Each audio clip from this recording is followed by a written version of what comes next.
मित्रों, आज हम आपके लिए बताएंगे कि अच्छे लोगों के साथ हमेशा बुरा क्यों होता है और जो गलत लोग होते हैं वह आराम से अपनी जिंदगी को गुजार रहे होते हैं। तो चलिए दोस्तों, वीडियो को शुरू करते हैं।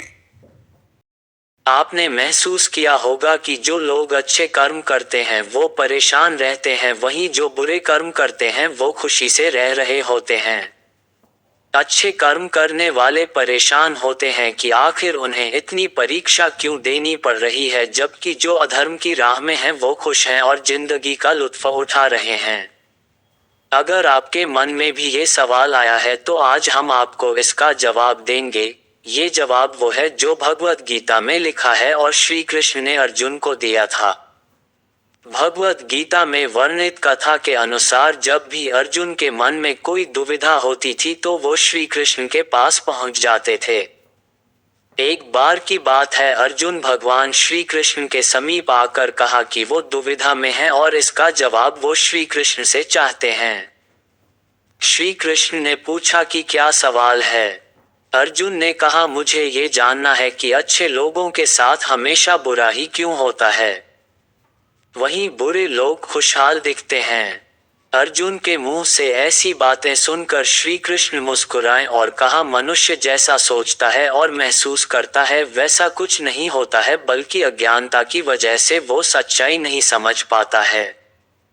अर्जुन उनकी ये बात समझ नहीं पाए। इसके बाद श्री कृष्ण ने क्या कहा वो जानते हैं। श्री कृष्ण ने अर्जुन से कहा, पार्थ, मैं तुम्हें एक कथा सुनाता हूँ, उसे सुनकर तुम समझ जाओगे कि हर प्राणी को उसके कर्म के हिसाब से ही फल मिलता है। प्रकृति हर किसी को अपनी राह चुनने का मौका देती है। अब वो मनुष्य की इच्छा पर निर्भर करता है कि उसे धर्म की राह चुननी है या अधर्म की। कथा शुरू करते हुए श्री कृष्ण ने कहा, एक नगर में दो पुरुष रहा करते थे।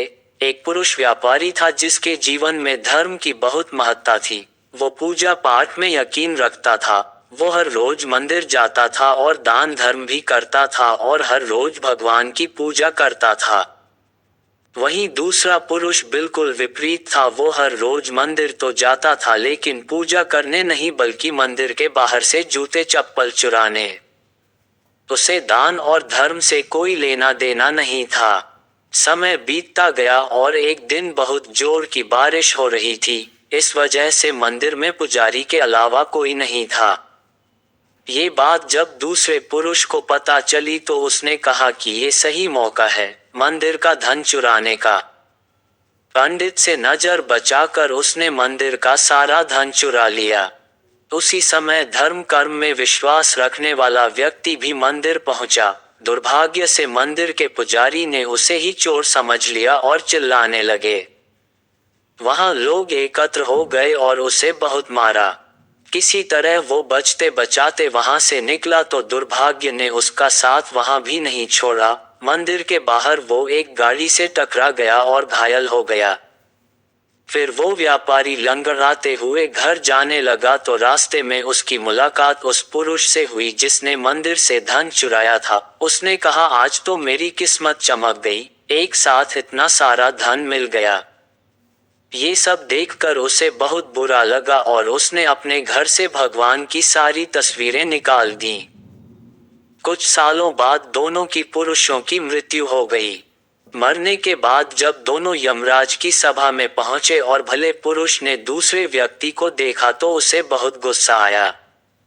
उसने क्रोधित होकर यमराज से पूछ ही लिया, मैं तो हमेशा अच्छे कर्म करता था, दान में विश्वास रखता था, उसके बदले जीवन भर मुझे अपमान और दर्द ही मिला और इस व्यक्ति को नोटों से भरी पोटली। आखिर ऐसा भेदभाव क्यों? इस पर यमराज ने कहा, पुत्र, तुम गलत समझ रहे हो। जिस दिन तुम्हारी गाड़ी से टक्कर हुई थी वो दिन तुम्हारे जीवन का आखिरी दिन था, परंतु तुम्हारे अच्छे कर्मों की वजह से तुम्हारी मौत सिर्फ एक छोटी से चोट में बदल गई। तुम इस दुष्ट व्यक्ति के बारे में जानना चाहते हो। दरअसल इसके भाग्य में राजयोग था, मगर इसके कुकर्मों और अधर्म की वजह से वो सिर्फ एक छोटी सी धन की पोटली में बदल गया। कथा सुनाने के बाद श्री कृष्ण अर्जुन से कहते हैं, पार्थ, क्या अब तुम्हें तुम्हारे सवाल का जवाब मिल गया?